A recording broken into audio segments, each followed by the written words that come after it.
By late August 1945, the kamikaze threat had reached its final, desperate crescendo. Japan's military was crumbling, its resources exhausted, yet the young pilots continued to take to the skis.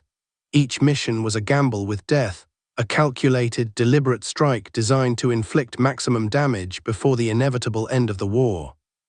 Aboard the USS Pringle, sailors had long since accepted that any morning could bring devastation. Radar operators monitored blips with taut concentration, gun crews remained at the ready, and officers coordinated damage control drills in between sporadic attacks.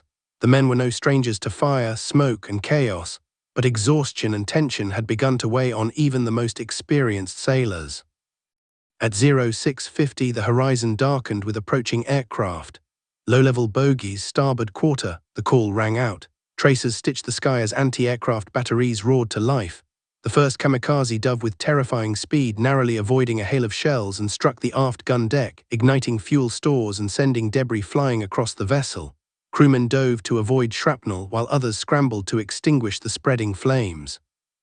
The second plane adjusted mid-flight, banking sharply to hit the forward superstructure. The impact caused a series of smaller explosions as ammunition boxes ignited.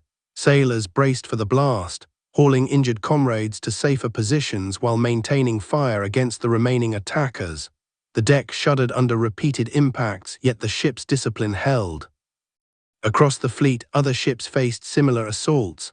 Some were hit multiple times, listing under the force of explosions, smoke rising in thick black columns visible for miles. Fires burned unchecked in some compartments while damage control teams worked tirelessly to prevent sinking.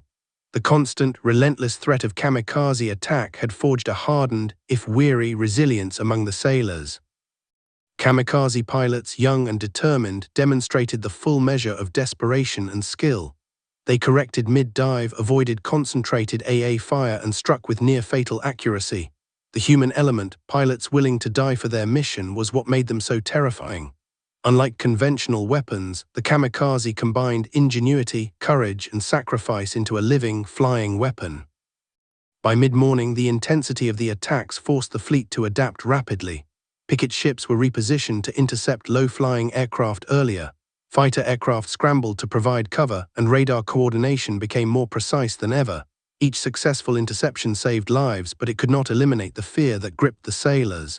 Every approaching aircraft was a potential death sentence, and every explosion reinforced the harsh reality of war.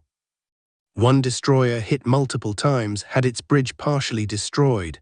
Crew members took command from improvised positions, coordinating fire, patching holes, and ensuring that the ship remained operational.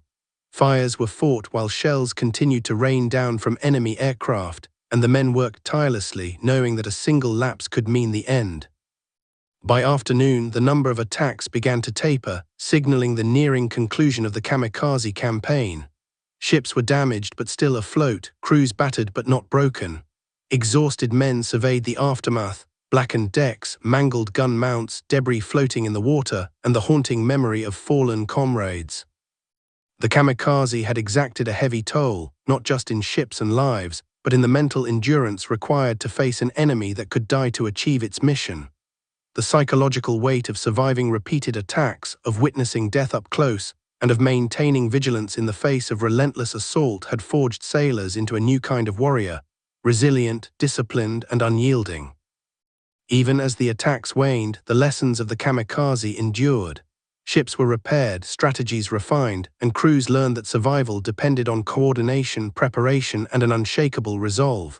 The human cost was high, but so too was the resolve of those who continued to face the skis, ready to confront whatever new wave of destruction might come. In the end, the kamikaze campaign stood as a testament to both desperation and devotion, an extraordinary chapter of human sacrifice and courage. Pilots had risked everything, sailors had endured the unthinkable, and the Pacific had been forever marked by their confrontation. The final waves of kamikaze attacks would soon cease, but their legacy in fire, steel, and memory would endure for generations. As August 1945 drew to a close, the skis over the Pacific finally began to clear. The desperate kamikaze attacks had waned, signaling the approaching end of hostilities. Ships that had survived multiple strikes now bore deep scars, decks charred, railings twisted, and gun mounts shattered. Sailors moved with wary relief, aware that the danger had not vanished completely but recognizing that the most relentless assaults were over. Aboard the USS Stockton, men assessed the damage from the final waves. Fires had been extinguished, holes in the hull patched, and casualties tended, yet the mental toll remained immense. Sailors recalled the impact of each dive, the moments when death seemed inevitable, and the constant tension that had defined weeks of combat. Some men sat quietly, staring at the horizon, trying to reconcile survival with the loss of comrades. The human cost of kamikaze attacks was staggering. Hundreds of ships had been damaged, dozens sunk, and thousands of men killed or injured. But the resilience of the fleet had proven remarkable. Training, coordination, and the discipline of sailors allowed many vessels to remain operational despite repeated assaults. In this environment, adaptability had been as vital as courage. The Japanese pilots, most barely 18 or 19, had carried out their missions with unwavering dedication. Each plane that struck a ship was piloted by a human willing to die for what he believed to be his nation's honor. Those who did not survive were mourned at home, their sacrifice immortalized in letters, shrines, and national memory. Their impact, however brief in duration, had been devastating in intensity. Among the American crews, stories of bravery and survival circulated. One sailor recounted rescuing 2 injured comrades from a burning deck while under fire from a second incoming plane. Another officer recalled directing a gun crew on a heavily damaged destroyer, keeping the vessel operational even as fires spread and ammunition exploded nearby. These acts of courage, performed repeatedly, became emblematic of the human endurance demanded by kamikaze warfare. As the fleet regrouped and repaired, the sailors reflected on the duality of the conflict. Kamikaze attacks were both a testament to human devotion and a tragic expression of desperation.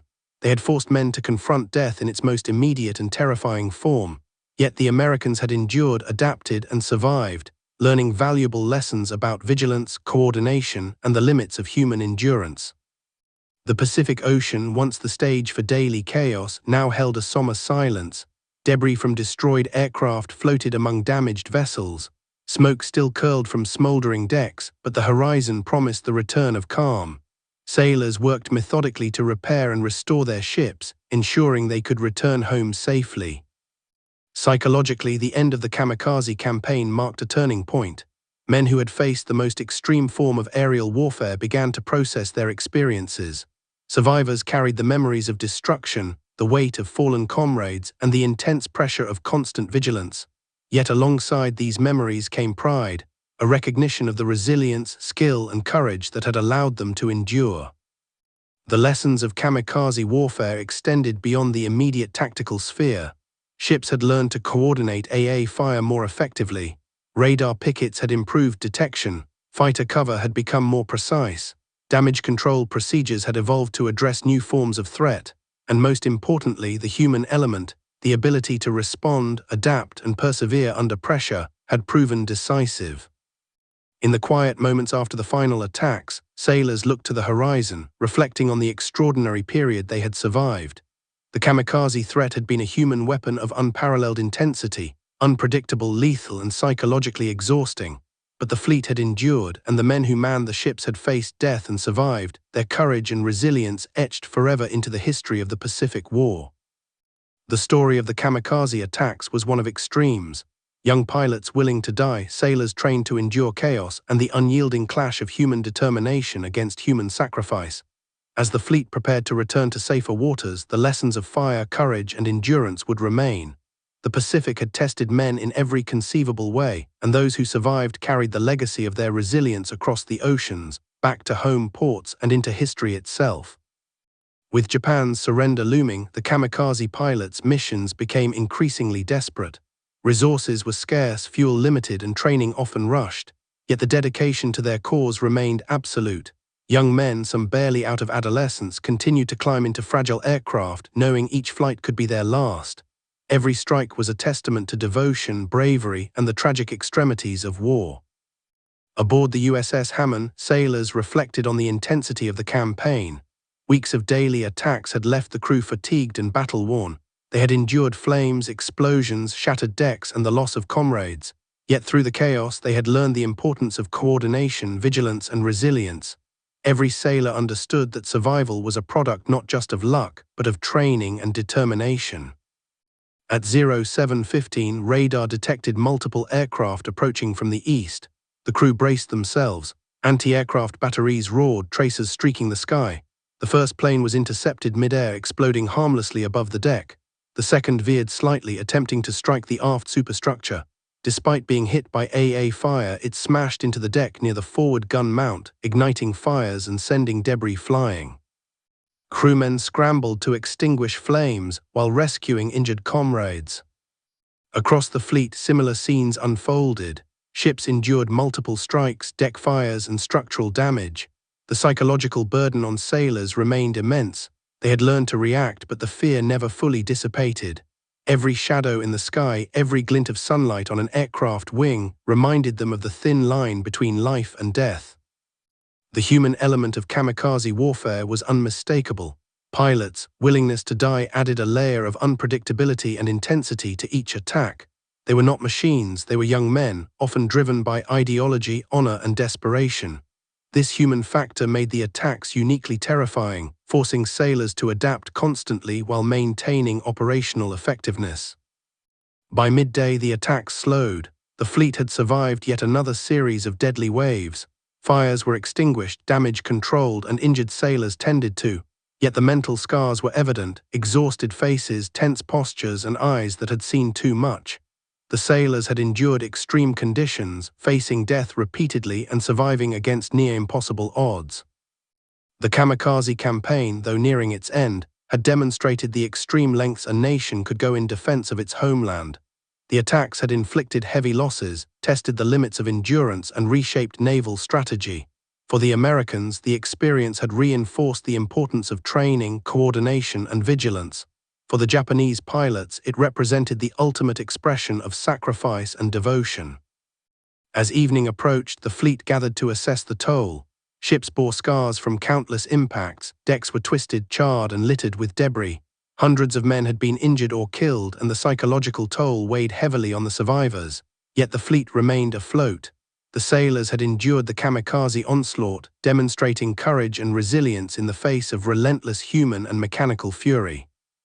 In reflection, the kamikaze attacks represented a collision of human willpower and desperation. Pilots embraced death to achieve their mission. Sailors faced death repeatedly, yet survived through courage and coordination. The Pacific Ocean, once a stage for chaos and destruction, now held a somber calm, a testament to the cost of honor, sacrifice, and endurance. The final survivors carried these lessons home, shaping post-war memory and history. The kamikaze campaign would remain a symbol of the extremes of human commitment, tragic, terrifying, and unforgettable. As the final days of the war approached, the kamikaze threat had begun to diminish, yet the tension never fully eased. Sailors aboard the remaining Pacific Fleet remained vigilant, aware that each horizon could still bring danger. Ships that had survived repeated strikes bore visible scars, charred decks, mangled gun mounts, and the blackened hulls of vessels that had faced the fury of human-guided explosives. Aboard the USS Sims, sailors moved methodically, performing damage control drills, maintaining guns, and monitoring radar. The crew had learned the value of preparation, coordination, and endurance. Every sailor understood that the lessons of the kamikaze campaign were more than tactical. They were lessons in resilience, courage, and survival under conditions that defied imagination. At 06:40, radar detected a small formation of aircraft approaching from the southwest. The officer of the deck issued the call. Bogies inbound, low altitude, estimated 30. The crew responded immediately. Anti-aircraft batteries roared, tracer lines crisscrossing the sky as the first plane dove toward the ship. Despite heavy AA fire, it struck the aft deck near a 20-gun mount, igniting fires that spread rapidly. Sailors leapt into action, extinguishing flames and rescuing injured comrades while the remaining planes adjusted their trajectories to attack. The second aircraft narrowly avoided concentrated fire but impacted near the forward superstructure, sending debris and shrapnel across the deck. The force of the strike caused secondary explosions among fuel and ammunition stores. The crew fought against the chaos, tending to the wounded while keeping the ship operational. Even as the last kamikaze plane was intercepted and destroyed mid-air, the aftermath was clear: decks damaged, equipment destroyed, and men physically and mentally exhausted. The sailors had survived another wave of attacks, but the human toll was evident in every corner of the ship. Faces were streaked with soot and sweat, hands shook from adrenaline and fatigue. Yet discipline and training prevailed, and the USS Sims remained afloat, a testament to the perseverance of its crew. Across the fleet, similar scenes unfolded. Ships had endured multiple strikes, decks were scarred, and fires smoldered in compartments. The intensity of the attacks had forced sailors to develop new levels of adaptability and coordination. Radar operators refined their detection techniques, gun crews improved their response times, and damage control teams became adept at patching catastrophic damage in record time. The kamikaze pilots, though fewer in number as the war drew to a close, remained formidable. They demonstrated an unwavering commitment to their missions, often piloting aircraft that were underpowered or barely airworthy. Their attacks were precise, guided by human determination and desperation, and forced American crews to maintain peak vigilance at all times. By midday, the attacks had subsided, leaving the fleet to survey the damage. Ships were damaged but still seaworthy, and crews moved to repair and reinforce their positions. The psychological strain, however, lingered. Sailors reflected on the friends they had lost, the near-death experiences they had survived, and the extraordinary resilience required to endure continuous attacks over weeks and months. The kamikaze campaign had demonstrated the extremes of warfare: young pilots willing to die, sailors forced to confront death repeatedly, and ships tested to their limits. It was a battle of endurance, skill, and mental fortitude as much as firepower. For the survivors, each day was a testament to human courage and the capacity to endure under impossible conditions. As evening approached, the fleet moved cautiously toward regrouping points, damaged ships limping alongside their intact counterparts. Sailors checked ammunition, repaired minor damage, and tended to the final casualties from the morning's attacks. There was a quiet sense of relief, a fleeting recognition that the worst had likely passed, but no one let their guard down completely. The final days of kamikaze attacks would leave an indelible mark on all who had experienced them.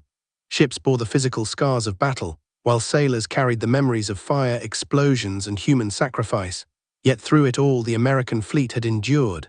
Men had adapted, persevered, and survived, proving that resilience, training, and courage could meet even the most extreme human threat head-on. In reflection, the kamikaze campaign was more than a military tactic. It was a measure of human commitment, desperation, and endurance. Pilots had embraced death for their mission, sailors had faced death repeatedly, and the Pacific had become a theater of extraordinary human courage and resilience. The survivors, though exhausted and battle-worn, had endured the storm and emerged with lessons that would shape naval strategy, memory, and history for generations. As August 1945 progressed, kamikaze operations had dwindled to scattered, desperate sorties. Japan's capacity to sustain large-scale attacks had all but collapsed, yet small groups of pilots still rose to fulfill their missions. For the American fleet, every approaching aircraft was still treated with the same deadly seriousness, for one misjudgment could be fatal. Aboard the USS Halligan, sailors faced what might be their final encounters with kamikaze strikes. The deck crews moved with precision, honed by weeks of relentless combat. Radar operators scanned for any hint of incoming aircraft, gunners checked ammunition, and officers coordinated defensive maneuvers. Training, experience, and instinct combined to form a disciplined response capable of countering even the most daring attacks. At 06:55, radar picked up 3 small aircraft approaching from the northwest. The crew braced as anti-aircraft batteries roared, tracer lines crisscrossing the sky. The first plane was hit mid-dive, exploding in a fireball just short of the deck. The second maneuvered to strike the aft deck, narrowly avoiding heavy AA fire but still causing minor fires and debris scattering across the ship. Sailors reacted instantly, extinguishing the flames and rescuing injured comrades. The final plane veered toward the forward superstructure. Despite being heavily damaged, the pilot maintained his course and impacted near the bridge. The force of the strike caused structural damage and ignited small fires, but damage control teams quickly contained the spread. Officers coordinated gun crews and repairs, ensuring the ship remained operational. Across the fleet, other ships experienced similar small-scale attacks. Fires were fought, decks repaired, and wounded sailors tended to. While the kamikaze threat was no longer the relentless daily siege of previous weeks, each encounter remained deadly. The psychological toll persisted, as sailors had learned to expect the unexpected in every flight across the horizon. The kamikaze pilots, though fewer in number, exhibited remarkable dedication. They faced overwhelming odds, often flying underpowered or barely functional aircraft, yet committed to their missions with unwavering determination. Their attacks, while less frequent, continued to test the fleet's defenses, discipline, and resilience. By mid-morning, the fleet had survived the last significant wave. Ships bore scars of previous engagements, but the crews had adapted. Damage control procedures, gunnery precision, and coordination between ships had evolved to meet the kamikaze threat with increasing effectiveness. The sailors had endured the extremes of human-guided destruction and emerged alive, battle-tested, and vigilant. The final days of kamikaze operations demonstrated the extremes of human sacrifice and the resilience of those who endured them. Pilots had risked and often lost their lives, while sailors faced near-constant death, yet adapted and survived. Each ship, each crew, and each sailor embodied the lessons of courage, perseverance, and human endurance under extreme stress. By evening, the fleet regrouped. Fires were extinguished, repairs completed, and watch rotations adjusted to account for fatigue. The Pacific, once the theater of relentless assault, now offered a rare calm. Sailors reflected on the human cost of the campaign, the pilots who had perished, the comrades lost, and the ships that had survived against incredible odds. The kamikaze campaign, now reaching its final conclusion, stood as a testament to both human desperation and endurance. Pilots embraced death to achieve their objectives, sailors endured continuous danger, and the fleet adapted to survive. The Pacific had been a crucible of fire, courage, and endurance, leaving behind scars visible on ships, minds, and memory alike. As night fell, the survivors prepared for what would likely be their final watches under the shadow of kamikaze threat. The memory of the attacks, the sound of engines diving, and the flash of tracer fire would linger long after the war ended. Yet the men of the fleet had endured, proving that discipline, courage, and resilience could meet even the most extreme human threat. With the final days of August 1945 unfolding, the relentless storm of kamikaze attacks had largely subsided. The American Pacific Fleet moved cautiously through waters that had been the stage of near-daily terror for months.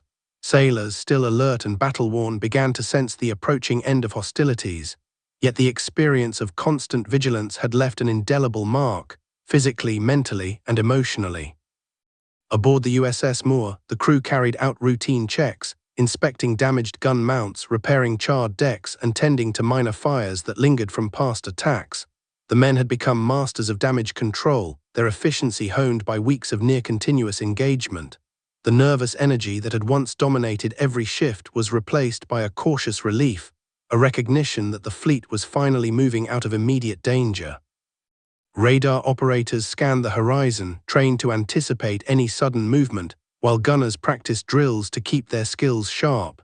Even in the relative calm, the men knew that a lapse in attention could be catastrophic. The kamikaze threat had forced sailors to develop an almost instinctive awareness, a constant readiness that would not easily fade. Across the fleet, ships bore the scars of battle. Decks were twisted and blackened, railings warped, and gun mounts scorched. Wounded comrades were still being tended to, and medics moved tirelessly among the injured. Yet amidst the remnants of destruction, there was also a profound sense of survival, a recognition that the fleet had endured the unrelenting human-guided assault of the kamikaze. The Japanese pilots, though now fewer and increasingly desperate, continued to embody a singular form of devotion. Each attack, even as the nation's resources dwindled, represented a willingness to die for a mission, a final testament to commitment, courage, and sacrifice.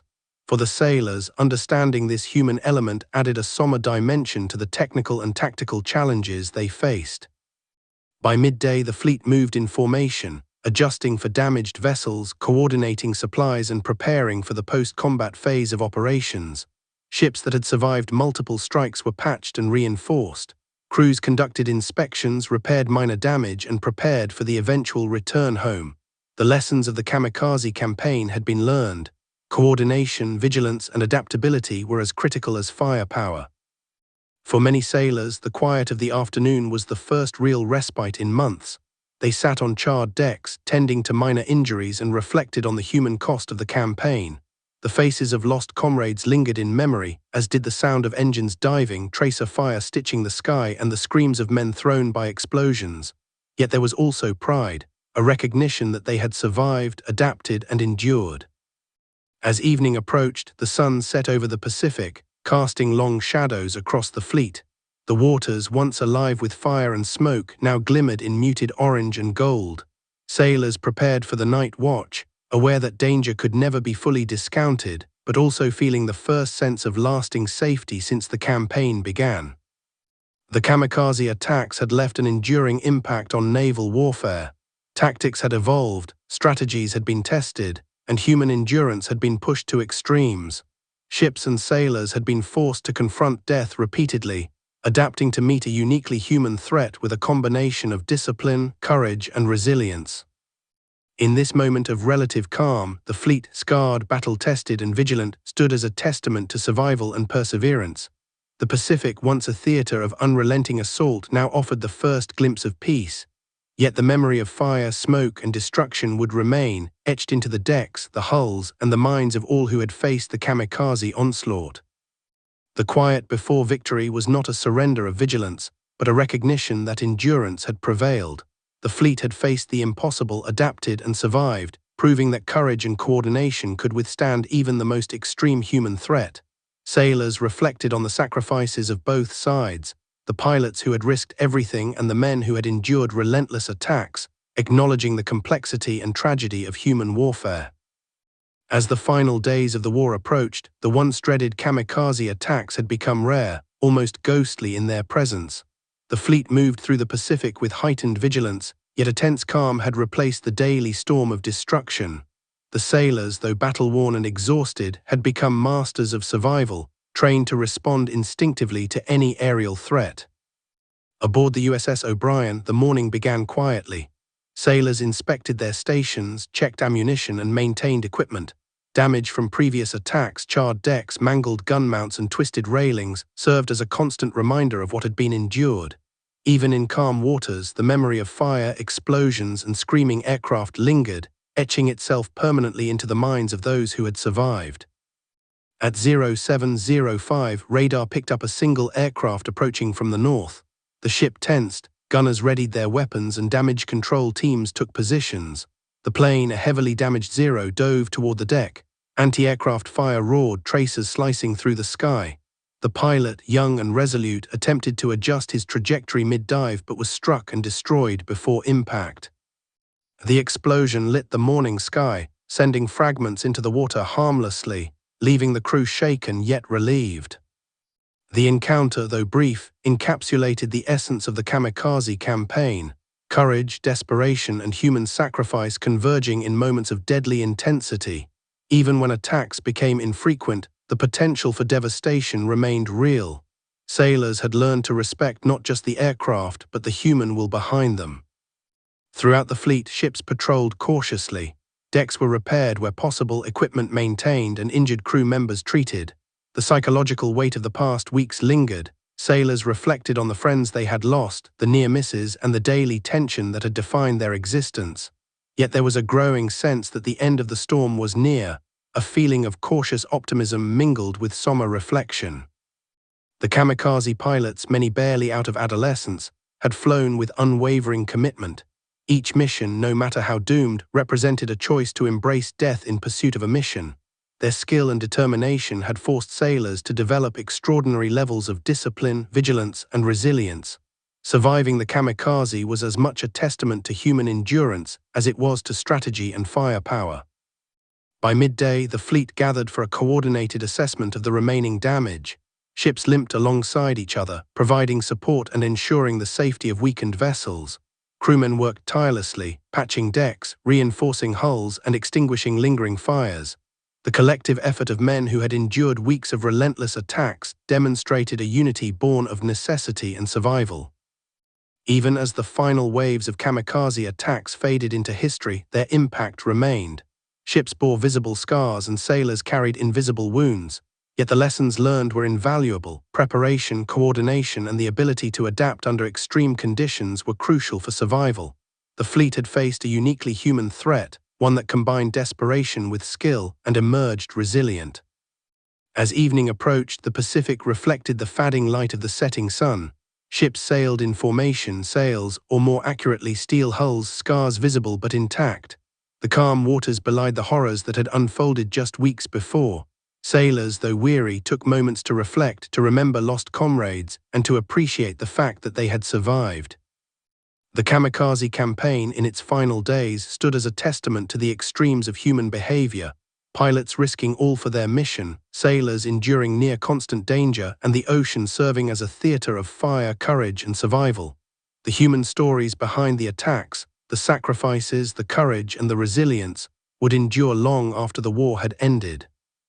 The fleet, battered but unbroken, moved toward what would become victory and the promise of home. The Pacific, once a stage for the relentless assault of kamikaze pilots, now offered a brief, reflective calm, a final opportunity for sailors to recover, remember, and prepare to leave the theater of war behind. As August 1945 drew to a close, the once dreaded skies of the Pacific finally fell silent. The Kamikaze campaign, which had wreaked devastation on ships and crews for months, had largely ended. Japan's surrender was imminent, and the fleet, though battered, remained afloat, a testament to endurance, coordination, and human resilience under relentless assault. Aboard the USS Cassin Young, sailors moved with quiet efficiency. Damaged gun mounts had been repaired or reinforced, decks cleared of debris, and injured crew members attended to. The men had endured fire, explosions, and the constant threat of death, yet they had survived. Each scar on the ship, each mark on a deck, told a story of courage, quick thinking, and survival. Radar operators still scanned the horizon, gunners maintained vigilance, and officers coordinated the remaining defensive measures. The training, discipline, and experience acquired over months of attacks had forged a crew capable of facing extreme danger with calm and precision. Even as the kamikaze threat waned, the lessons of the campaign remained essential. The final days of the campaign were marked by reflection as much as action. Sailors remembered fallen comrades, the pilots they had engaged, and the moments of near-miss survival that had defined their service. Across the fleet, men wrote letters, recorded logs, and shared quiet conversations about the events that had unfolded, acknowledging both the horrors and the heroism of the past months. Although the kamikaze attacks had caused tremendous damage, the fleet had adapted and survived. Ships that had been struck multiple times remained operational, and crews had demonstrated extraordinary resilience. Damage control teams patched hulls under pressure, gun crews maintained continuous vigilance, and sailors endured the psychological weight of constant danger with courage and determination. The Japanese pilots, many barely out of adolescence, had flown with unwavering commitment. Each attack, each dive toward a target, represented a willingness to die for mission and nation. Their actions, though devastating, revealed the extremes of human dedication and the tragic consequences of total war. By mid-morning, the fleet moved in formation, heading towards safer waters as news of Japan's imminent surrender spread. Sailors cautiously lowered their alert levels but remained disciplined. The calm seas offered a rare opportunity for reflection, as the men considered both the horrors they had faced and the lessons they had learned. Ships were still scarred. Charred decks, twisted railings, and mangled gun mounts served as visible reminders of the kamikaze threat. Yet amidst the damage, there was an undeniable sense of survival and achievement. The fleet had endured attacks that were designed to exploit the human element, yet discipline, coordination, and courage had prevailed. The psychological impact of the campaign lingered. Sailors carried memories of destruction, loss, and near-death experiences, but alongside these memories was pride, a recognition that they had faced an almost unimaginable threat and emerged alive. They had witnessed the limits of human courage on both sides, the pilots who embraced death and the crews who endured relentless assaults. As evening fell, the Pacific reflected a calm that had long been absent. Ships sailed in formation under a golden sunset, the water glimmering and the horizon clear.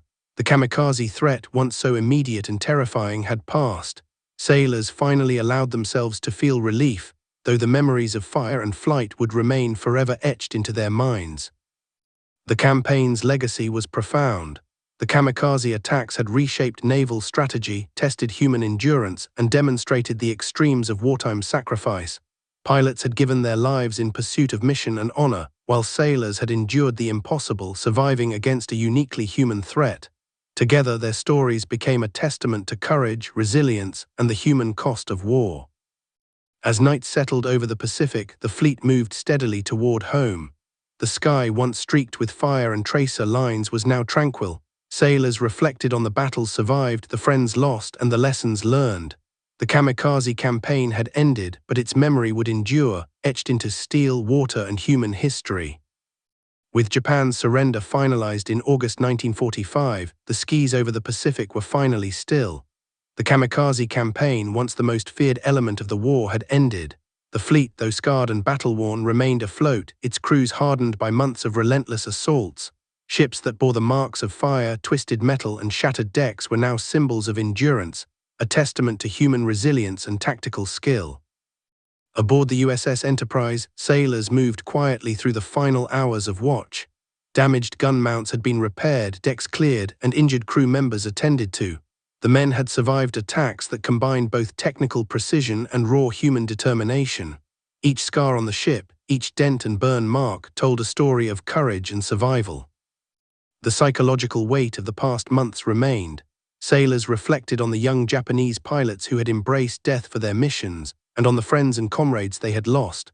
Memories of diving aircraft, the flash of tracer fire, the roar of explosions, and the chaos of deck fires were forever etched into their minds.